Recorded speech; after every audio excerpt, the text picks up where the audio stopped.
the election at work, maybe commiserating with coworkers who are either celebrating or fuming. Well, some bosses, though, are taking it a step further. Joining us on the Koga News Live line is business coach and employee morale expert Michael Ray Newman. Hey, Michael. Hey, morning. So here's the thing. Let's talk about the CEO of Grubhub, shall we? Sure. Yeah, he wrote a controversial email about Donald Trump. What was his message to his employees? If you like Trump, basically, if you like Trump, send me your resignation letter. Okay, so let's talk about that for a minute. Give me your thoughts. What do you think? I think that you're dealing with a very young, inexperienced CEO that is the founder of the company, so that's his title. He's probably going to wish he would rethink that after he has done it, because that is what you're doing. We have two customers: your external customer that comes and uses your product, and the people that that work for us.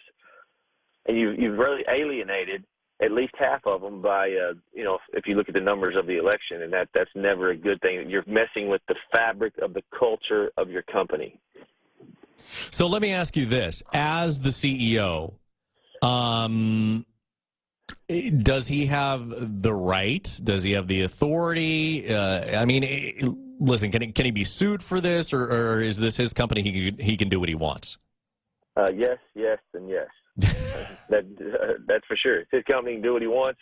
There's also some legal ramifications we feel like that he could be facing as well. Here's the deal. What he's done, there's two, that you either react or respond. And unfortunately, even a country, we're reacting to this. And let me really quickly explain it. When you go to the doctor, and if they say you're having a reaction to the medicine, that's a negative thing. But if they say your body's responding, that's a positive thing. What he has done is react. And he's had 20%, he says, of his company employees come forward. But understand, the minority always speaks out. So there's 80% of people, no matter which side of the fence they fall, that think this is not the best thing, that have taken we have to wait and see what's happening here. Is this good or not? So that's always concerning. So let's look at, Michael, a bigger picture. Is it a good idea to talk about the election at work? No, sir. It's not a good idea. Well, you remember the old adage, politics and religion, right? You never talk about it, even at the Thanksgiving table. So what's happened in America, back in the recession that we had, we were really surviving. Now that we're thriving again, there's a lot of leaders and CEOs we've had to put in a little bit early. The speaking and training industry that I'm in is a $70 billion industry just in the United States, and it's up 20%, and we're teaching generational communication and leadership, because some of the most common sense soft skills aren't there anymore because people have been thrust in these positions just because of necessity opposed to earning it.